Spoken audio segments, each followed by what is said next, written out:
नमस्कार, योगिता होम फूड्समध्ये तुम्हा सर्वांचं स्वागत आहे।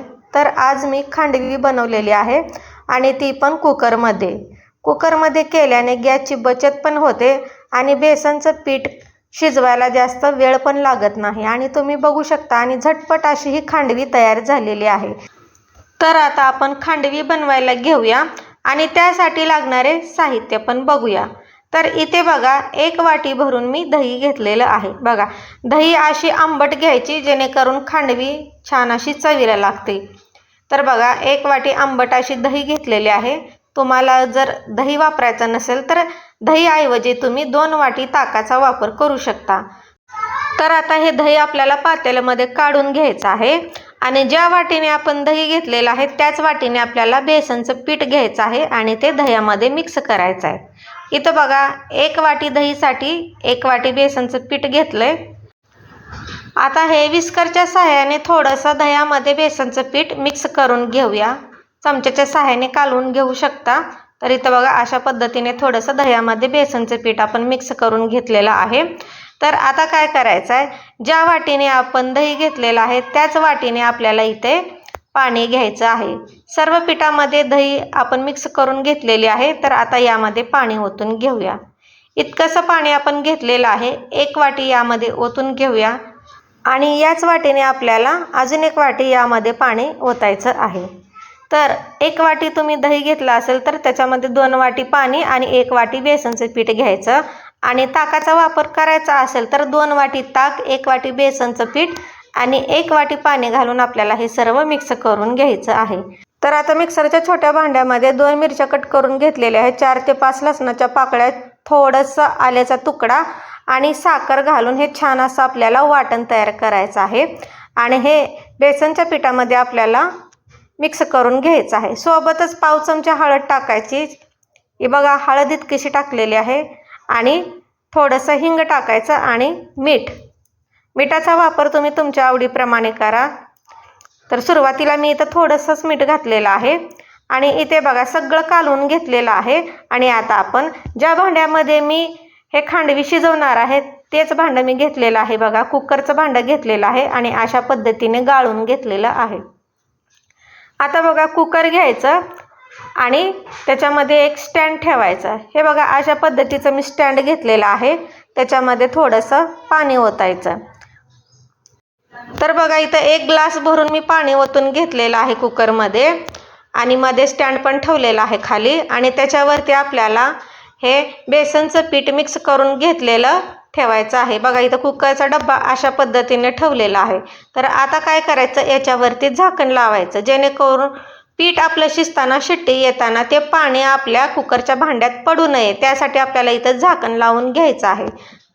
आणि तुम्ही बघू शकता, आता झाकण लावून घेतलेलं आहे आणि या माझ्या कुकरला 4 ते 5 शिट्टी लागतात, तर मी इथं 4 ते 5 शिट्ट्या काढून घेतलेल्या आहेत बघा। आणि कुकर पण थंड झालेला आहे। तर आता हा डब्बा आपल्याला काढून घ्यायचा आहे आणि तुम्ही बघू शकता ताटावरती पाणी पण साचलेलं आहे।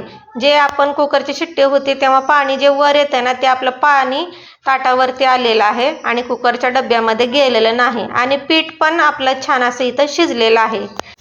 आणि जेव्हा आपण पातेलं किंवा कढईमध्ये खांडवीचं पीठ शिजवतो तेव्हा भरपूर असा वेळ लागतो। कमीत कमी 15 ते 20 मिनिट पीठ शिजवायलाच जातात आणि सारखं आपल्याला हे पीठ ढवळत राहावं लागतं पीठ शिजवताना, जेणेकरून त्याच्या गाठी पण होऊ नये आणि पीठ खाली तळाला चिटकू पण नये। त्यासाठी बघा, अशा पद्धतीने तुम्ही जर कुकरमध्ये हे पीठ शिजवून घेतलं तर तुमचा वेळ पण वाचतो, गॅसची बचत पण होते आणि सतत आपल्याला हे पीठ ढवळत राहायची गरज नाही। आणि तुम्ही बघू शकता, इथं पीठ छान असं आपलं शिजलेलं आहे आणि मी इथे एक ताट घेतलेलं आहे आणि त्या ताटावरती आपल्याला हे पीठ अशा पद्धतीनं खांडवीचं पीठ छान असं ताटाला लावून घ्यायचं आहे। तुम्ही बघू शकता, अशा पद्धतीने सर्व पीठ आपण छान असं लावून घेत आहोत आणि कुकरमध्ये शिजवल्याने आपल्याला टेन्शन पण नसतंय की आपलं पीठ शिजले का नाही हे बघायचं। आणि तुम्ही बघू शकता, याच्यामध्ये जरासुद्धा गुठळ्या झालेल्या नाहीत। अशा पद्धतीने सर्व ताटाला आपण हे पीठ खांडवीचं लावून घेऊया आणि थंड करायला ठेवूया। इथे बघा, अशा प्रकारे 4 ते 5 ताटांना मी हे पीठ लावून घेतलेलं आहे आणि छान असं थंड करून घेतलंय बघा. आणि आता हे खांडवी आपल्याला कट करून घ्यायची आहे. बघा अशा पद्धतीने सुरीने लाईन मारलेली आहे, तुम्ही बघू शकता. कडाकडाने पण आपल्याला हे सुरीनं कापून घ्यायचं आहे, जेणेकरून आपल्या खांडवीचा आकार छान आला पाहिजे.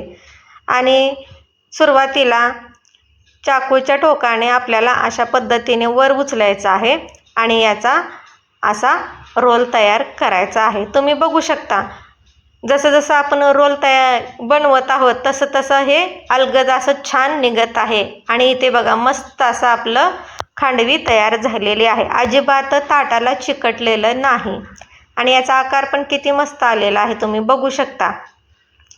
अशा पद्धतीने बघा पीठ छान असं आपलं खांडवीचं आपण कुकरमध्ये शिजवून घेतलेलं आहे. सुरुवातीला पहिला आपला थोडंसं समोरची बाजू तुटली होती, पण नंतरनं तुम्ही बघू शकता अलगद असं हे खांडवी आपली निघालेली आहे, अजिबात ताटाला चिकटलेली नाही.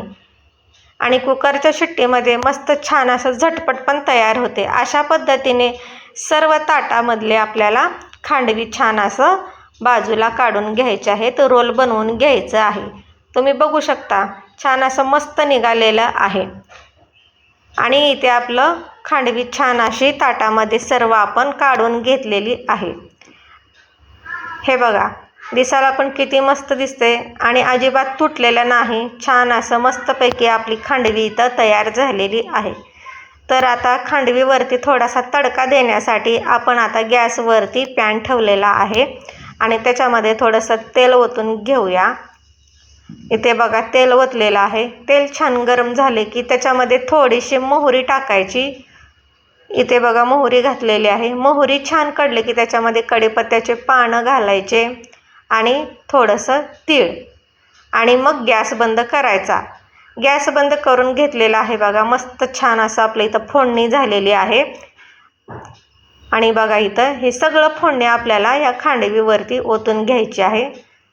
अशा पद्धतीची कडक छान असं आपण फोडणी पण दिलेली आहे बघा. आणि तुम्ही बघू शकता या खांडवीवरती आपण हे फोडणी ओतलेली आहे.